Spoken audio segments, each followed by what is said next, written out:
From the bleak prison cells in Lebanon to accompanying the likes of royalty and stars, Sarah's bags are a journey of wonders led by the creative force that is Sarah Beydoun. It all started in 2000, where her college thesis research led her to rehabilitation centers and women prisons. Moved by their poor conditions, she took it upon herself to train the women in artisanal craft to produce handbags.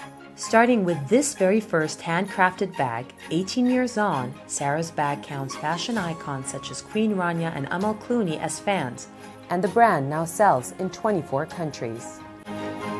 What was the turning moment in your career when you said, okay, I made it? I had many moments actually, and I remember the first moment was when I started working with the prison. For the first month and a half, I couldn't sleep at night because I had this eureka moment. I knew I got it. That's it. Because you heard your calling. Yeah. For a very long time, I always thought that I had something, but I didn't know what it was.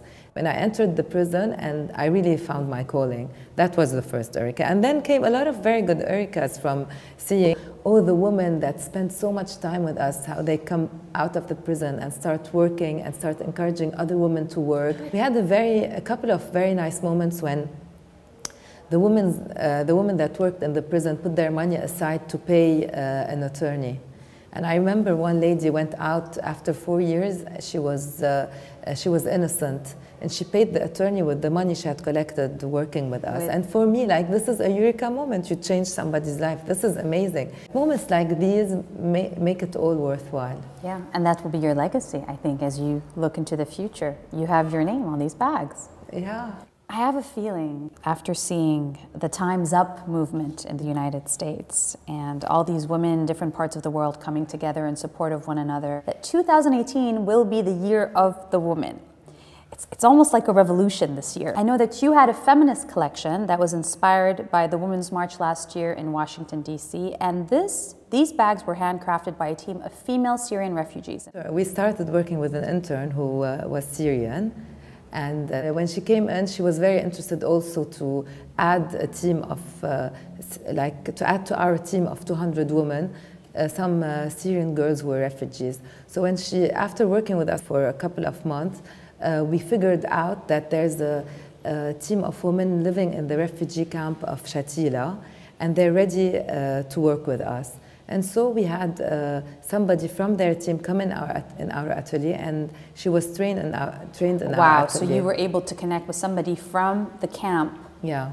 And see if they were interested or if they needed work or something. Yeah, and she gathered around her, around 15 women, and they're all ready to work because they're all in need, and they're all, basically craftswomen. It's easy to train on a craft if you have nothing else to do. So we trained them, and we decided that this team is going to be working on this exact women empowerment collection. Right. And we went to Paris and we showed the collection, and it got a lot of success, and we got a lot of orders, and the girls are still working with us. Did you ever get a critique pertaining to the fact that you deal with underprivileged women? And some people could say, well, not everybody can afford these kinds of bags, although they range in affordability from $15 to $900. Yeah, we are sometimes criticized for being on the high side of, the pricing is a little bit high. But then again, I'm not a small company anymore. First of all, they're very well made. There's many steps that goes into the design. The design process is very complex. And then we have 20 people working with me, besides the 200 women that we support. Creative process. Yeah, creative, PR, marketing. You only have women working for you? I have only 5% of my staff is men. Okay. It's the valet parking and the driver and the men who work in their small ateliers that transform the pieces into handbags. Mm-hmm. So we have 7 ateliers working with us. Okay.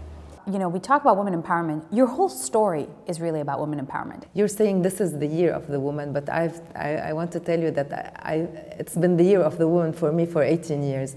Yeah. It's always been about women empowering from when we started. It was about giving them a chance and helping them. And in the prison, we don't only work with Lebanese women. There's a lot of even Filipinos who are in prison, ladies from Bangladesh or from other countries that are in prison. And why was it important to you? Because I always believed that when a woman works and earns her own money, she becomes independent and can do whatever she wants.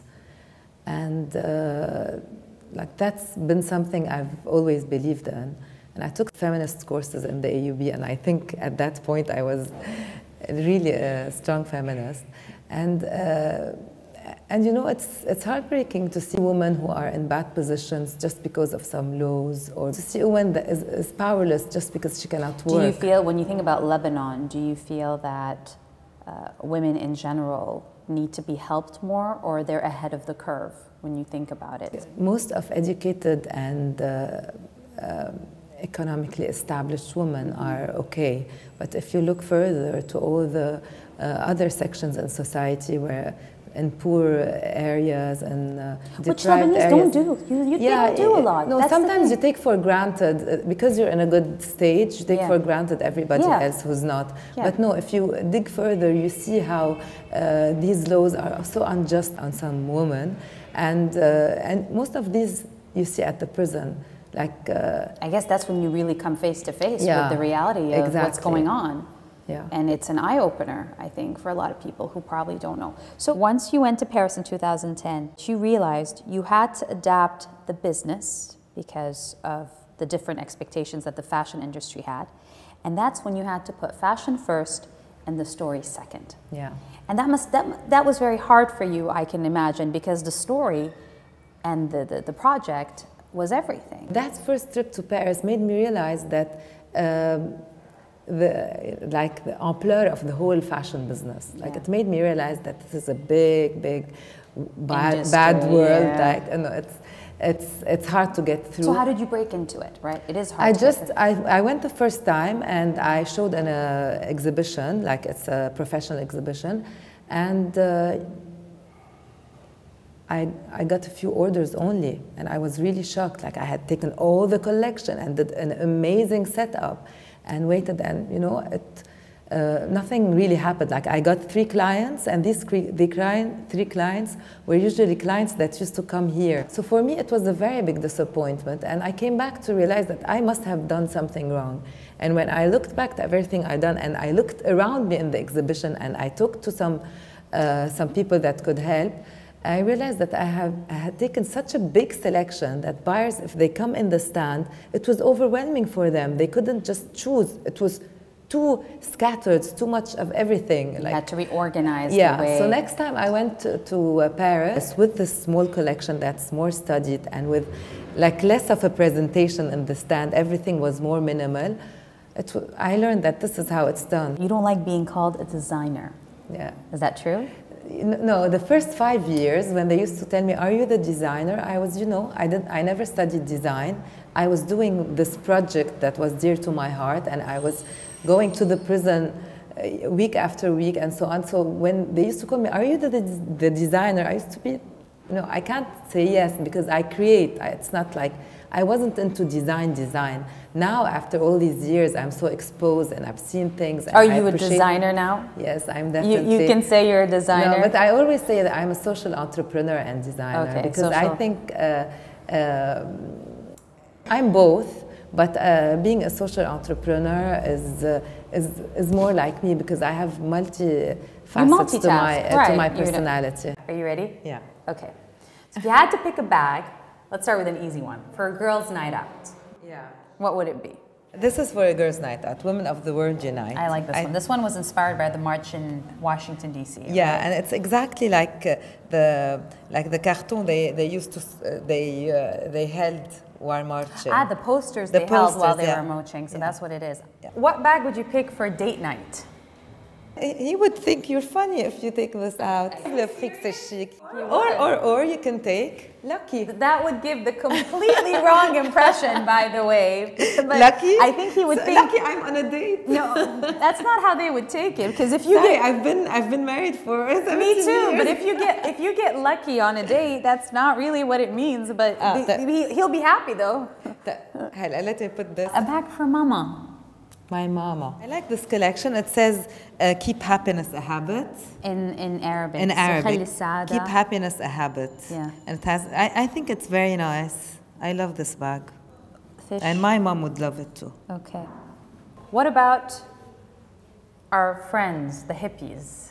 The ones that, you know, we're wearing Sarah's bag, but we still want to look cool, humanist in every single way. Where's the hashishat elbi? Oh my God. It's a double meaning. As in the drug of my heart. The drug of my heart. Okay, let's move from the hippies to the people who would love designer bags. Okay. Right? So this is different. This is a collection of handbags that are made of wood, and these have nothing to do with the girls we work with. They're made by artisan, and it's our way of preserving the crafts. Okay. It's basically, it's more of an artsy kind of bag, and yeah, you incorporate, there's a lot of Lebanese heritage in this. And I'm going to end with what the heart to heart really means. Yeah. Is which bag for you represents Beirut, which I know has been a very big influence of yours. Yeah. And it's the love story that we keep writing, whether we're designers or politicians. Ah, the Beirut ma بتموت. Okay, this is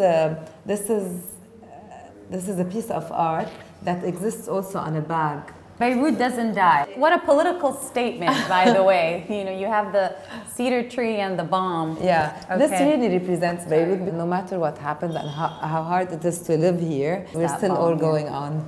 Yeah, this is very pretty. I like how you put Jamaisa there. Yeah, and there's always a lot of inspiration from Beirut and from the whole region. Like even this is the Taouli bag. Yeah. I think it reminds people of the nostalgia of growing up, right? I don't know how to play this. I still don't know how to play this. I swear, me either. I don't know how to play this. I'll carry the bag and pretend like I do, but I have no idea. But doesn't it remind you of like grandparents sitting on the pavement with the coffee? Exactly. So I think this is why nostalgia is a big factor, I think, and that's... It's, and everything we create, there's always this, we always look and we always want to find this thing that would move you to buy or move you to keep this, to buy it not only because it's a beautiful, but it has to mean to you. Yeah, I think that's where the project comes in. The emotional link, there's always an emotional link to the product. The colors, the designs, the quotes, the cause all come together to make a winning formula. The business model Sarah Beydoun created reiterates the modern age saying that behind every successful woman is herself and sometimes an army of others who lift themselves up.